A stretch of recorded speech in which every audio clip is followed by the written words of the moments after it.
11-р сарын 12-ны өглөө хуралдсан аймгийн онцгой комиссийн дэргэдэх шуурхай штаб бас гаргасан шийдвэрийн дагуу Монгол Улсын засгийн газрын 2020 оны гамшигын үеийн бүх нийтийн бэлэн байдал шилжүүлэх тухай 178 дугаар тогтоолын хэрэгжилтийг хангаж халдвар хамгааллын болон хорио цэрийн дэглэмийг чангатгах 2020 оны 11-р сарын 11-ний өдрийн 695 тоод захирамжийн хэрэгжилтэнд хяналт тавих аймгийн онцгой комисс болон аймгийн онцгой комиссийн дарга улсын онцгой комиссийн шуурхай штабыг байгуулан 4 цаг тутамд мэдээлэлээр ханхааруулсан. Дээр хажлын хүрээнд байгуулагдсан шуурхай штаб онцгой нөхцөл байдалтай холбогдуулан 24 цагаар хариуцлагатай үүрэг гүйцэтгэн ажиллаж байна. Монгол Улсын засгийн газрын 178 дугаар тогтоолын дагуу бүх нийтийн бэлэн байдлын зэрэг шилжиж ажиллаж байгаа энэ хугацаанд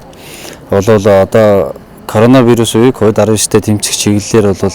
одоо мэргэжлийн байгууллагуудаас шуурхай штабын бүрэлдэхүүнийг одоо томилгоож аймгийн засаг дарга болон онцгой комиссийн даргын тушаалаар томилгоож ажиллаж байна. Энэ дээр одоо мэргэжлийн байгууллага одоо мэргэжлийн хяналтын газар, эрүүл мэндийн газар, бүсийн онцлог хэмжээний төв, зоон судлалын үндэсний төв, цагдаагийн газар, онцгой байдлын газар гэсэн байгууллагуудаас төлөөллийг байршуулад онцгой байдлын газар дээр нэгдсэн шуурхай штабын бүрэлдэхүүн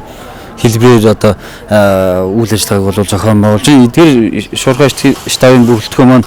ямар өдөрт ямар ажил зохион байгуулах вэ гэхээр ерөөсөө л тухайн COVID-19 коронавирустай тэмцэх чиглэлээр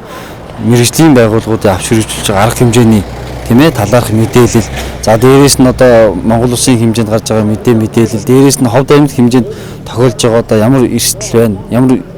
асуудал байна, энэ асуудлын талаар холбогдох байгууллагуудаас мэдээлэл авдаг. За дээрээс нь аймгийн онцгой комиссийн гишүүд, аймгийн онцгой комиссийн дарга, за улсын онцгой комисс засгийн газрыг мэдээлэл хангах чиглэлээр ерөнхийдөө үйл ажиллагаа 24 цагийн хугацаатай үйл ажиллагааг зохион байгуулад ажиллаж байна. Тогтоосон цаг тутамд хэрэгжүүлэх арга хэмжээний талаар мэдээлэл хүргэн дүн шинжилгээ хийж хариу арга хэмжээ авч ажиллах шуурхай штаб 7043 38 Т1 дугаарын суурин утас ажилуулан бүсийн онцлогоо эмчилгээний төвийн мэргэжлийн эмч нар дуудлага мэдээлэлээс бусад коронавируст халдвар COVID-19 цар тахлаас урьдчилан сэргийлэх чиглэлийн заавар зөвлөмжийг иргэд олон нийтэд хүргэн ажиллаж байна.